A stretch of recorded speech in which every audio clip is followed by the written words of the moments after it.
नमस्कार साथियों, आप सभी का बहुत बहुत स्वागत है मेरे YouTube चैनल शिक्षा जगत पर। जैसा कि हम सभी जानते हैं कि अभी मध्य प्रदेश में हमारी वर्ग 2 जो परीक्षा हुई थी उसका रिजल्ट 25 हमारे सितंबर को आ गया था और आपको मालूम है कि आज 26 नवंबर को जो हमारे डॉक्यूमेंट्स हैं उनको अपलोड करने की लास्ट डेट थी। लेकिन साथियों, हम जैसा कि जानते हैं कि आपको ये जानकारी होगी कि अभी जो लास्ट डेट हमारी 26 तारीख थी वह डेट अब बढ़ चुकी है और डॉक्यूमेंट जो अपलोड करने की डेट है उसकी डेट हो चुकी है, आपको मालूम है 28 तारीख। कितनी हो चुकी है? 28 नवंबर। मतलब अभी आपके पास 2 दिन का और टाइम है। और इस समय में मेरे पास बहुत सारे अभी भी साथी हैं, उनके फोन आ रहे हैं। हो सकता है किसी से कुछ गलतियां हो गई हैं, तो इनको लेकर आपको बहुत ज़्यादा परेशानी होने की भी आवश्यकता नहीं है। बहुत सारे साथियों के ये फोन भी आ रहा था कि सर एडिट का ऑप्शन आएगा या नहीं आएगा। तो मेरे पास ऐसी कुछ परेशानियां हैं जो आप सबके मन में भी चल रही होंगी, तो मैं उनको अभी ऑप्शन जो है उनका आंसर देने की आपको कोशिश कर रहा हूं। और यदि आपको वीडियो अच्छा लगे तो आप इस वीडियो को लाइक जरूर करें। देखिए, सबसे पहले जो रोजगार पंजीयन की बात आ रही है, बहुत सारे लोगों के साथ ये दिक्कत है कि रोजगार पंजीयन जो है वो आपका अपलोड नहीं हुआ है क्योंकि उसका ऑप्शन नहीं आ रहा था। तो कई लोगों ने क्या किया, उसको अदर में जाके वहां पे ऐड कर दिया है। तो दोनों ही कंडीशन में आप सही हैं, तो इस बात को लेकर आपको परेशान नहीं होना है। ठीक है, रोजगार रजिस्ट्रेशन को अपलोड करना जरूरी नहीं है। पहली चीज आप इस बात को ध्यान रखें और इस बात से आप टेंशन फ्री हो जाएं। सेकंड, हम बात करें गेस्ट टीचर की। तो गेस्ट टीचर की जो डिग्री वगैरह है, ईयर है, ज्वाइनिंग ईयर और लोकेशन, मैंने आपको बताया था कि अगर मान लीजिए आप गेस्ट टीचर हैं और आपने उसी ईयर में कहीं से अगर नियमित डिग्री ली है तो आपको उस सत्र का जो गेस्ट टीचर का उसका फायदा नहीं मिलने वाला। तो ये भी पॉइंट आपका पूरा क्लियर होना चाहिए। अगला हम देखेंगे इंदौर डिवीजन में, आपको मालूम है कि सोशल साइंस की पोस्ट नहीं है क्योंकि बहुत सारे लोग बोल रहे थे कि सोशल साइंस का वहां पे ओपन नहीं हो रहा, तो परेशान नहीं होना आपको। इंदौर डिवीजन में सोशल साइंस की पोस्ट नहीं है, इसलिए क्या है कि वहां पे वो शो नहीं हो रहा है। अगर अब हम बात करें चंबल डिवीजन की, तो आपको ध्यान रखना है चंबल जो डिवीजन है वह ग्वालियर डिवीजन से ही होती है, इसलिए इसका भी कोई बहुत ज्यादा इश्यू नहीं है।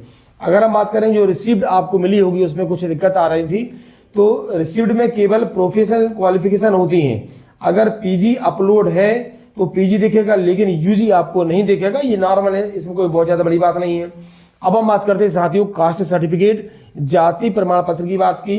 तो आपका जो कास्ट सर्टिफिकेट है किसी भी ईयर का चलेगा, लेकिन वो डिजिटल होना चाहिए। आपको ध्यान रखना है कैसा होना चाहिए, वो डिजिटल होना चाहिए। तो ये आपकी जो क्वेश्चन आए थे वो मैंने आपको बताया। सेकेंड, आप देखेंगे ईडब्ल्यूएस के मैटर को लेकर। तो ईडब्ल्यूएस सर्टिफिकेट जो अभी करंट सेशन चल रहा है आपका इसी सेशन को होना चाहिए, मार्च, क्योंकि ईडब्ल्यूएस आपको ध्यान रखना है कि अप्रैल से लेकर मार्च तक के मायने होते हैं जो हमारा वित्तीय वर्ष होता है। ठीक है, यदि आपका ईडब्ल्यूएस नहीं बन पाया है तो उसकी रिसिप्ट को भी आप अपलोड कर सकते हैं। अभी आपके पास 2 दिन है। अगर मान लीजिए सिलेक्शन आपका जनरल से हुआ है, फिर भी जिस कैटेगरी से फॉर्म भरा है उसी कैटेगरी का कास्ट सर्टिफिकेट या ईडब्ल्यूएस आपको अपलोड करना पड़ेगा। सेकेंड, हम बात करेंगे एफिडेविट की।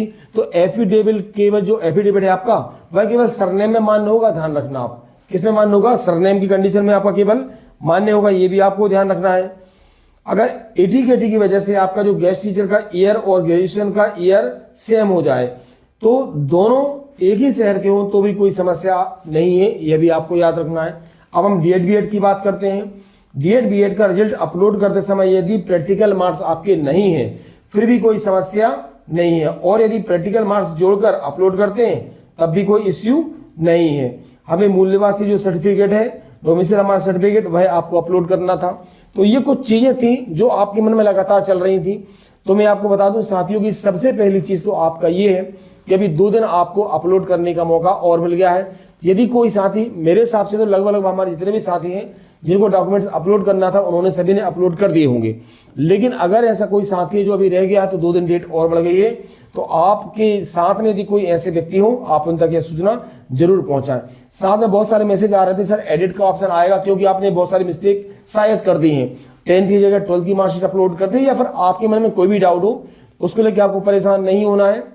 देखिए, अभी तक तो ऐसा कोई ऑप्शन नहीं आया है एडिट करने का, लेकिन यदि एडिट करने का ऑप्शन आता है तो बहुत जल्दी मैं आप तक वह जानकारी भी पहुंचा दूंगा। अब हम बात करते हैं सत्यापन की साथियों। तो अभी तक जितनी पहले जो भर्ती हुई हैं, हमारे टाइम में भी जब ग्रेड 1 में सिलेक्ट हुआ था उस समय भी डॉक्यूमेंट वेरिफिकेशन में अपलोड किया था, तो बहुत ज्यादा बीच में टाइम नहीं मिला था। अभी भी ऐसी उम्मीद की जा रही है कि विद इन 8 और 10 डेज, 8 या 10 दिन के अंदर आपकी जो डेट है वो टीआरसी पोर्टल पर आ जाएगी कि आपको डॉक्यूमेंट वेरिफिकेशन कराने आपने जो भी डिस्ट्रिक्ट सिलेक्ट किया उसमें जाना पड़ेगा आपको बहुत जल्दी। तो अच्छी बात है, आपको बहुत ज्यादा लंबा इंतजार अब नहीं करना है। जैसे हमारे अपलोड की प्रक्रिया पूरी होती है, 2 दिन अभी डेट और बढ़ी है, 28 तारीख है, लगभग ये मान के चलिए कि 5 दिसंबर तक, मेरा ये जो अनुभव है अभी तक का, 5 दिसंबर के आसपास से आपका जो डॉक्यूमेंट्स का वेरिफिकेशन है वह होना प्रारंभ हो जाएगा। डॉक्यूमेंट्स वेरिफिकेशन के लिए जब आप जाएंगे तो आपको कितने सेट ले जाना है, कितने सेट नहीं ले जाना, जब 2023 में मेरी वर्ग 1 में नियुक्ति हुई थी उस समय मैंने क्या क्या तैयारियां की थी, तो डॉक्यूमेंट्स वेरिफिकेशन के सेट और डॉक्यूमेंट वेरिफिकेशन की पूरी प्रोसेस अगले वीडियो में आपको मैं पूरी स्टेप बाय स्टेप, ठीक है, बताने वाला हूं। तो यह केवल उनके लिए था जिनके मन में बहुत सारी परेशानियां थी। आई होप ये वीडियो भी आपके लिए हेल्पफुल रहेगा। वीडियो यदि आपको अच्छा लगता है तो वीडियो को आप लाइक जरूर करें, और हमारे जो साथी चैनल पर नए हैं वह चैनल को जरूर सब्सक्राइब करें। Thank you so much.